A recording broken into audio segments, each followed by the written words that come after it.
দেশে থেকে দেশ বিরোধী কাজ যারা করবে তাদেরকে খুঁজে বার করে 6 মাসের মধ্যে তাদেরকে ফাঁসিতে চড়িয়ে দেওয়া হোক।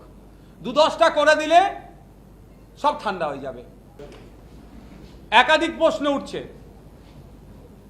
প্রথম প্রশ্ন হচ্ছে, যদি কোনো বিধায়ক তার নির্বাচনী ক্ষেত্রে সেবা কেন্দ্র খোলে নেতাজি সুভাষচন্দ্র বোস নামাঙ্কিত এবং তার ছবি লাগালে 30,000 টাকা দেওয়া হবে, এখানেই আমি অবজেকশন দেব। এই যদি খুলে মানে কি? সরকার নোটিফিকেশন করুক, গেজেট করুক যে খুলতে বাধ্য, তার ছবি রাখতে বাধ্য, এটা আমি বলবো 1 নম্বর কথা। দ্বিতীয় কথা হচ্ছে যেভাবে বাংলা নয় সারা দেশে আজকে চর্চা হচ্ছে নেতাজি সুভাষচন্দ্র বোস আমাদের দেশনায়ককে নিয়ে, স্বাধীনতা সংগ্রামের উজ্জ্বল জ্যোতিষ্ককে নিয়ে যে বাজে টিপ্পনি কেটেছে, বাজে মন্তব্য করেছে, তার মৃত্যু নিয়ে বিতর্ক তৈরি করা, তার অবস্থান নিয়ে বিতর্ক তৈরি করা, তার স্বাধীনতা সংগ্রামে আত্মত্যাগকে নিয়ে বিতর্ক যে তৈরি করেছে, আজকে চর্চা হতে শুরু হয়েছে, সারা জায়গায় চর্চা হচ্ছে। আর কারা বিতর্কের সূত্রপাত করেছে? বিজেপির এমপিরা, রাজ্যসভার এমপিরা। একটা এমপি প্রথম বলে চুপ করে গিয়েছে, অপর এমপি এখন কন্টিনিউ চালাচ্ছে, তার মুখে লাগাম পড়াতে পারছে না। আমরা আশা করব যে সরকার পশ্চিমবাংলায় চলছে তথা বিজেপি সরকার, তাদের এমপির মুখে লাগাম পড়াক আগে। দ্বিতীয়ত, বিগত দিনে যে বাজে মন্তব্য করেছে তার বিরুদ্ধে আইনত ব্যবস্থা গ্রহণ করুক। কোনো মতেই না ড্যামেজ কন্ট্রোল করার জন্য এই পেপারে আসবে, সব আসবে, ওই বিষয়টা না চেপে যায় যে নেতাজি নামাঙ্কিত সেবা কেন্দ্র ছবি লাগালে 30,000 টাকা করে বিধায়ককে দেওয়া হবে, এটাই না হেডলাইন হয়ে যায়। আমি অনুরোধ করবো মিডিয়ার বন্ধুদের, নেতাজি নিয়ে কারো বিরোধ থাকার কোনো কথাই নাই, যে অন্তত এটা বেশি বেশি হাইলাইট করুন। কোন সাহসে নেতাজির নাম নিয়ে এরা বাজে মন্তব্য করলো, তারা এখনো পর্যন্ত তাদের বিরুদ্ধে প্রশাসন কেন ব্যবস্থা গ্রহণ করলো না, এইটা বেশি হাইলাইট হোক। হ্যাঁ, দ্বিতীয়, তার সম্মানার্থে যেহেতু এটা স্বাধীনতার মাস চলছে, সেই জন্য এই প্রকল্পটা নিয়ে এসেছে, এটা আপনারা করুন, অসুবিধা নাই, কিন্তু কোনো মতেই না ড্যামেজ কন্ট্রোলের জন্য এটা নিয়ে আসা হয়, সেটা আমাদেরকে লক্ষ্য রাখতে হবে। আমার অবস্থান একদম স্পষ্ট, যারা বাজে মন্তব্য করেছে তাদেরকে দৃষ্টান্তমূলক তাদের বিরুদ্ধে ব্যবস্থা নিতে হবে। তাহলে আগামী প্রজন্ম নেতাজি সম্পর্কে কথা বলার আগে ভাববে। অন্যথায় এটা যদি থেকে যায় তাহলে আগামী দিনে আমাদের আরও যারা স্বাধীনতা সংগ্রামীরা আছে তাদের সম্পর্কে যে কোনো জায়গা থেকে যে কোনো মুহূর্তে খারাপ ধারণা তৈরি করে দিতে পারে।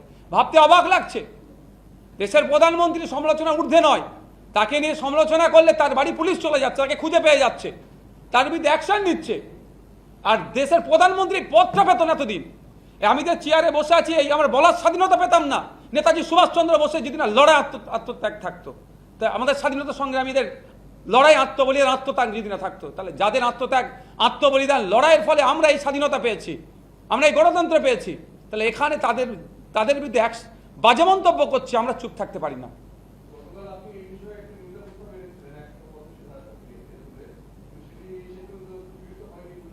হ্যাঁ, এবার আমি আমার ক্ষমতা অনুযায়ী আমি নিয়ে এসেছিলাম 185কে সামনে রেখে, নিয়ম অনুসারে সেটাকে হাউজে অ্যালাউ করলো না। জানি না আগামী কি পদক্ষেপ নেবে। আমি অফিসিয়ালি তার সাথে কমিউনিকেশন করছি এই বিষয়টা নিয়ে।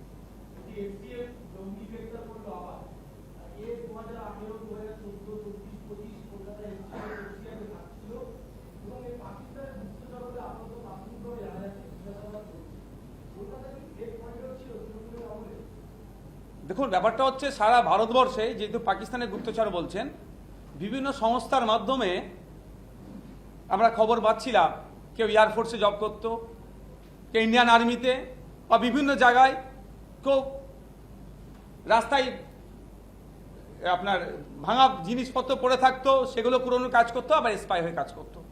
সেটা শুধু কলকাতা নয়, ভারতবর্ষের বিভিন্ন শহরে এই ধরনের ধরা পড়েছে। আমার একদম অবস্থা ক্লিয়ার, এখানে আমি পলিটিক্স আমার করার এখানে একটু ইচ্ছে নাই, একদম অবস্থান ক্লিয়ার যে আরও বেশি আমাদের এসটিএফ থেকে শুরু করে আইবি থেকে শুরু করে যারা আছেন গোয়েন্দা বিভাগে আরও অ্যাক্টিভ হওয়া দরকার। দেশে থেকে দেশ বিরোধী কাজ যারা করবে তাদেরকে খুঁজে বার করে 6 মাসের মধ্যে তাদেরকে ফাঁসিতে চড়িয়ে দেওয়া হোক। 2-10টা করে দিলে সব ঠান্ডা হয়ে যাবে। কিন্তু দুর্ভাগ্য এটা আমাদের, ট্রায়াল ডেটের পর ডেট, তারিখ পে তারিখ হচ্ছে, আর এগুলো বাড়তে থাকছে। 6 মাস, 8 মাস, 1 বছর অনেক আগে ধরেছে অনেককে। তাদের আজকে কোন জায়গা আছে না আপনি ঠিক করে বলতে পারবেন, না আমি ঠিক করে বলতে পারবো। তো এত টাইম চলবে কোথায়? আমার দেশের পাখারা সে যেখানে থাকছে তার পাখা চলছে, লাইট লাগছে, দুবেলা খাবার দিতে হচ্ছে, সকালে চা দিতে হচ্ছে, সন্ধ্যাবেলায় খাবার দিতে হচ্ছে। আমাদের জনগণের ট্যাক্সের টাকা তার পিছনে কেন খরচ করব? 6 মাসের ফাস্ট ট্র্যাক কোর্টের মাধ্যমে বিচারক দোষ করে থাকলে ফাঁসিতে চড়িয়ে দিক।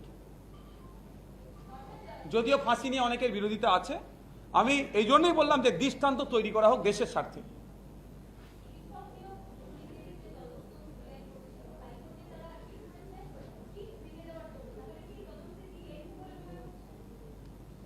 আরো অনেক কিছু দেখতে থাকবে। জানি না কোন গ্রাউন্ড থেকে এ দাবি তোলা হয়েছে।